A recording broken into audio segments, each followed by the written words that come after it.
आप देख रहे हैं टाइम्स ऑफ भारत। छतरपुर विधानसभा के आयानगर में कर्जा मुक्त पार्टी के उम्मीदवार दयाराम नागर ने रैली किया। इस दौरान उन्होंने लोगों से कहा कि यदि कर्जा मुक्त पार्टी को आप जिताते हैं तो उनके लिए जो सुविधा है वो इस प्रकार है। यदि आपके ऊपर किसी भी प्रकार का कर्जा हो गया हो तो पार्टी आपको कर्जा मुक्त करेगी। 18 वर्ष से ऊपर की सभी महिलाओं के लिए प्रति माह 3100 सम्मान निधि दिए जाएंगे। महिलाओं के साथ साथ पुरुषों के लिए मुफ्त बस यात्रा भी दिलाई जाएगी। इसके अलावा दिल्ली वासियों के लिए 300 यूनिट बिजली मुफ्त, ऑटो चालकों को 3000 तक मासिक जो है मुफ्त ENG कूपन, दिल्ली के सभी किराएदारों को 500 रुपये प्रति परिवार दिए जाएंगे। कक्षा 1 से 12वीं कक्षा तक के प्राइवेट स्कूल व छात्र छात्राओं को मासिक छात्रवृत्ति 500 एवं 18 वर्ष से ऊपर की बेरोजगार युवाओं को 100% रोजगार दिए जाएंगे। ग्रेजुएट एवं उससे अपर वालों को मासिक 5000 व 10+2 वालों को 3000 दिए जाएंगे। वहीं मीडिया से बातचीत करते हुए जो प्रत्याशी कर्जा मुक्त पार्टी के प्रत्याशी दयाराम नागर क्या कुछ कहा वो आपको दिखाते हैं हम इस खास रिपोर्ट में। उससे पहले आपको बता दें कि रैली में काफ़ी तादाद में लोग शामिल हुए थे। आप सीधे तस्वीर में देख सकते हैं कि दयाराम नागर सभी से अपील कर रहे हैं और पीछे से एक रैली की हुजूम चल रही है जिसमें लोगों से ये अपील करते हुए जगह जगह ये कह रहे हैं कि आप जो है कर्जा मुक्त पार्टी के उम्मीदवार को जिताएं और आप अगर ये कर्जा मुक्त पार्टी के उम्मीदवार को जिताते हैं तो आपके ऊपर जो कर्ज होंगे वो मुक्त किए जाएंगे। इस दौरान उन्होंने क्या कुछ कहा, देखें इस खास रिपोर्ट। ये जो बिल्कुल जमीन से जुड़े हुए उम्मीदवार हैं। मैंने पहले भी कहा था जब मैं यहाँ आया था, बहुत सारे नेता आएंगे, चुनाव का समय है, लोग वोट मांगेंगे चले जाएंगे, लेकिन जनता को, छतरपुर की जनता को मैं अपील करना चाहता हूँ अपने बीच में से ऐसे उम्मीदवार को चुने जिसने पहले भी काम किया है। और जब वो व्यक्ति जो सांसद नहीं, विधायक नहीं, पार्षद नहीं, फिर भी काम कर रहा था, तो अगर वो व्यक्ति विधायक बनेगा तो पीछे कितना काम कर पाएगा।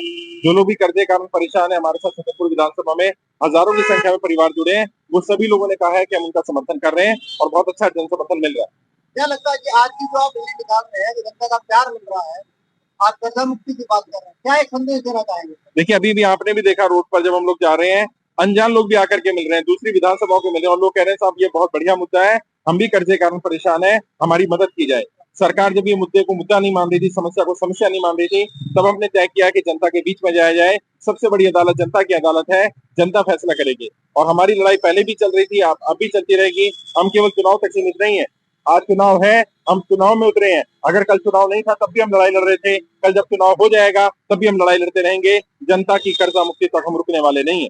कितनी सीटों पर आप चुनाव लड़ रहे हैं? अभी दिल्ली में लगभग 20 से ज्यादा उम्मीदवार हमारे हैं जिनका हम समर्थन कर रहे हैं। अलग अलग उम्मीदवार हैं जो जिनको अलग अलग रोड शो में और उनकी यात्राओं में हम जा रहे हैं। अगर आप छतरपुर विधानसभा में आज मौजूद है, कर्जा मुक्ति पार्टी की तरफ से आपके राष्ट्रीय अध्यक्ष भी है, क्या एक संदेश देना चाहेंगे आज के इस कार्यक्रम में? संदेश केवल एक ही है कि जनता की कर्जा मुक्ति की जिन्होंने बीड़ा उठाया है, दयाराम नागर जी, जो कि आम जनता में से ही आते हैं, उन्होंने ठाना है कि जो कर्जे के कारण तिल तिल करके मर रहे हैं लोग, उनको उनकी जान बचाएंगे और साथ में उनको न्याय दिलाना जरूरी है। हमने देखा है जहां बड़े बड़े उद्योगपतियों के लाखों करोड़ों के कर्जे माफ कर दिए जाते हैं, वहीं आम जनता को मरने के लिए छोड़ दिया जाता है। क्यों छोड़ा जाता है? क्योंकि उनको कीड़ा मकोड़ा समझ लिया गया है। तो दयाराम नागर जी इस समस्या की गहराई को समझते हैं और इसीलिए उन्होंने ठाना है कि आम जनता को कर्जे से मुक्ति दिलाएंगे।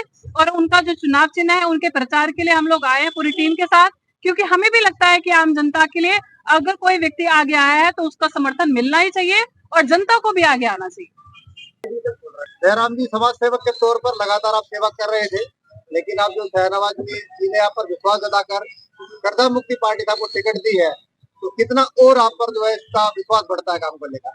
देखिए, मेरा शहनवाज साहब से बहुत 10 साल से मिलता हूँ मैं, और शहनवाज साहब ने मुझे, ये मेरे गुरु हैं, इनके उसमें मैं चुनाव लड़ रहा हूँ। और कर्जे के कारण परेशान लोगों के मुझे दिन में हजारों फोन आते हैं और मैं उनकी सबकी सेवा करता हूँ और सब लोगों को विश्वास दिलाता हूँ कि आपके न्याय के लिए हमने लड़ाई चालू कर रखी है और हम सेंट्रल में, स्टेटों में, सभी जगह आपकी लड़ाई लड़ रहे हैं और आपकी समस्या का हम समाधान जरूर करेंगे और विकास, क्षेत्र का विकास भी करेंगे। छतरपुर विधानसभा का चहुमुखी विकास करेंगे और शहनवाज साहब के उसमें हम सारी जनता को, छतरपुर विधानसभा के एक एक आदमी को, कर्जे से परेशान सबका मैं लड़ाई लड़ रहा हूँ और लड़ता रहूंगा और हम 10 साल से हम इस लड़ाई को लड़ते आ रहे हैं।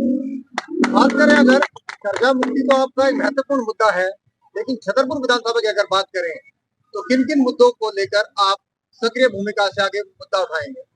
छतरपुर विधानसभा में कई नेता आए, कई चले गए, परंतु यहाँ पर 10-15 सालों से आज तक कोई विकास का काम नहीं किया गया है। यहाँ पर लोगों को सिर्फ नारियल फोड़े जाते हैं, काम नहीं किया जाता। मैं पूरी छतरपुर विधानसभा को विश्वास दिलाता हूँ कि मैं आने वाले 1 साल में ही इसका हिस्सा बदल दूंगा। इसमें सारा रोड हो, नाली हो, सड़क हो, बिजली हो, पानी हो, सारे उस पर एजुकेशन हो, सारे डेवलपमेंट के कार्यों पर काम करूंगा और छतरपुर विधानसभा को साउथ दिल्ली का दिल बनाऊंगा। इसको सबसे ज्यादा विकास से दुनिया पहचानेगी कि छतरपुर विधानसभा दिल्ली की सबसे नंबर 1 छतरपुर विधानसभा बनाऊंगा। और मैं शहनवाज साहब के आधे अनुसार, हमारे ये गुरु जी हैं, इन्होंने ये मुझे राजनीति में लाए हैं, तो मैं सारी चीजों को ईमानदारी से, कर्मठता से, निःशुल्क कर्जा मुक्ति पर भी काम करूंगा और क्षेत्र के विकास पर भी, चहुमुखी विकास पर भी काम करूंगा। धन्यवाद जी। मैं आपसे सवाल करूंगा, दयाराम जी जैसे व्यक्ति सरल स्वभाव के आपको किस प्रकार मिलते हैं, इसके लिए कुछ योजना? देखिए, ऐसा है, जो चेहरा जनता के बीच में होता है, जो काम कर रहे होते हैं, मैं उन्हीं पर फोकस करता हूँ। दयाराम जी ऑलरेडी पहले भी काम कर रहे थे जनता के बीच में। हमारा उद्देश्य राजनीति करना नहीं है। राजनीति में आने का उद्देश्य या उनका चुनाव लड़ने का उद्देश्य है जनता की समस्याओं के समाधान करना। अभी हम जहाँ से आ रहे थे, आपने देखा वहां पर नाले का पानी सड़क पर आ रहा है और ये यहाँ के विधायकों ने, पार्षदों ने रोज देखा होगा, निकलते भी होंगे, लेकिन उनको ये समस्या नहीं लग रही है। इन समस्याओं का भी समाधान करना है। जो शिक्षा की बात करते हैं, चाहे सरकार में बैठे लोग हों या विपक्ष के लोग हों, इन्होंने जब इन्हें मौका मिला तो इन्होंने काम ही नहीं किया। अगर काम करते तो आज ये समस्या नहीं आती। तो आज अगर यहाँ की जनता दयाराम नागर जी को मौका देगी तो यकीनन एक ऐसा व्यक्ति मिलेगा जो जनता के बीच में लगातार 24 घंटे है, पहले भी रहा है, आगे भी रहेगा। आज भी बहुत सारे विधायक सांसद ऐसे हैं जिनके यहाँ जाइए, वहां मिलते नहीं है। दयाराम नागर जी रोज लगातार लोगों से मिल रहे हैं, जनता के बीच में संपर्क कर रहे हैं।